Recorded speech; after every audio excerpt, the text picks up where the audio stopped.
panic as 9 people are shot and over the run. The mass horde of people running south was absolutely terrifying. I was grazed in my leg. My friend was running beside me. She was struck and hit. The violence unfolding in front of police officers. Our police officers responded with heroic and immediate action. It was painful to watch my community fall with such a tragedy, with such violence against our people. Good evening. Tonight, all 9 shooting victims are out of the hospital. We have team coverage with Evan Millward and Kendria LaFleur. First, let's go to Evan with what police are focused on tonight. Evan.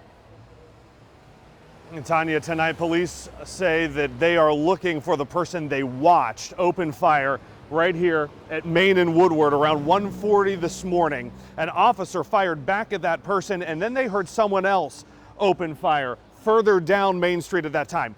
Still at this hour, neither of those people are in custody. A security camera catches chaos.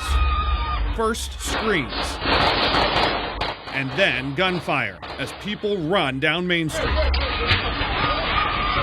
This has no place in our city, period. Left among crime scene tape are shoes, shirts, cell phones, signs of fight and flight. We could hear the shots and someone was calling, "Where is she? Where is they?" Police say they were breaking up a large gathering when a fight broke out and then gunfire. People began to hit the ground. I was grazed in my leg.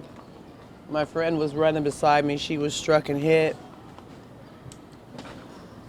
It was painful. 15 shots total from at least 2 shooters. I'm traumatized a little bit. Police said officers saw the shooting start, and one officer fired back at one shooter, but they didn't know if he hit. We've had lots of crowds in Main Street through this past month to 6 weeks, so we beefed up patrol.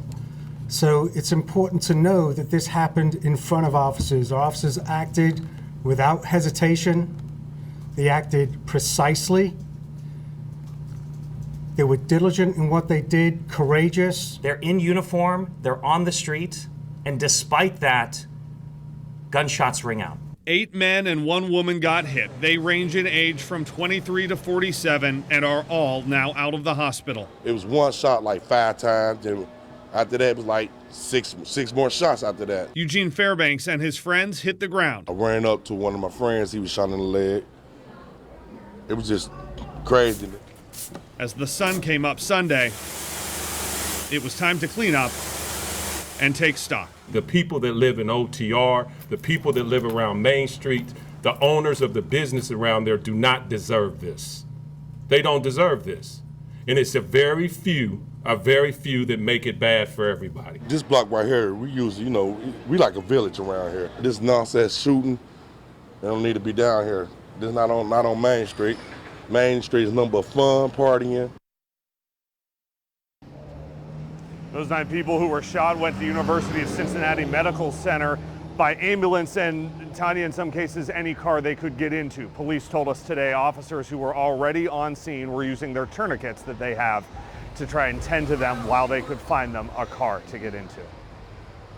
All right, Evan Miller, thanks so much. Now, he mentioned that officer who fired 1 shot. His name is Officer Joe Shook, and city leaders say he is a hero who probably saved lives this morning. You know, it is not clear if the shooter was hit by that shot fired by Officer Shook. Officer Shook, by the way, is a member of the Civil Disturbance Response Team. He was one of 2 officers that responded to the scene immediately. Our Kendria LaFleur joins us right now with how this mass shooting has shaken people and has them asking basic questions about their safety. Kendria.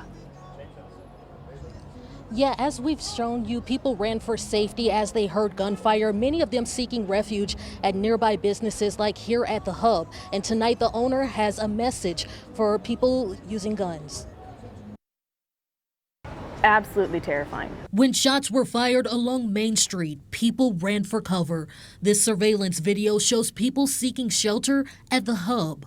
You see everyone start running down the street. You're trying to throw people in the door. You're trying to get people inside. You're trying to get people into...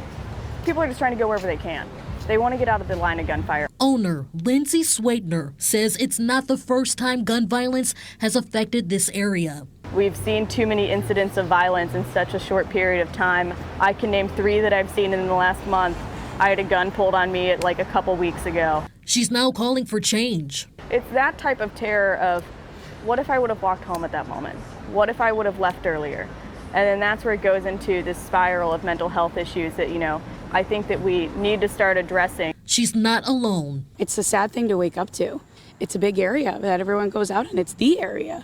It affects everyone. Everyone was here last night at some point or another. We're going to work hard to prevent this from happening. The mayor addressed those concerns during Sunday's press conference. Obviously, it's an incredibly challenging issue. There's more guns than people in our community right now. And with the increased inability for people to resolve their differences without reaching for a gun, it's a challenge. But nevertheless, we're going to work hard. He spoke with Sweetner afterwards, and she tells WCPO she hopes something is done sooner rather than later. I don't know what's going to happen. I'm afraid of next weekend. And she tells us the mayor told her he's looking into mental health resources and services for people who live and work along this area. Reporting live in OTR, Kendria LaFleur, WCPO 9 News. Kendria, thank you. Local faith leaders met today at the Cintas Center for the Festival of Faiths. But like many events downtown, they too are feeling impacted by the gun violence. As groups shared songs and dances to teach each other about their faith, leaders spoke about why faith and faith leaders and how they can impact violence in the community. Mankind has to live without violence. Put down weapons, put down your weapons and talk to other people and win each other over as friends intellectually. So if you disagree with someone, try and rationalize why are you disagreeing. Faith leaders, places of worship have a role to play because it is about community. It's about being in those places where you can bring those burdens and those fears and those struggles and share them in community with each other. WCPO's Julie O'Neill emceed that event, by the way. The theme of this year's festival is compassion through action, as many of these religious leaders hope to continue to open their doors and be a resource for those impacted by violence.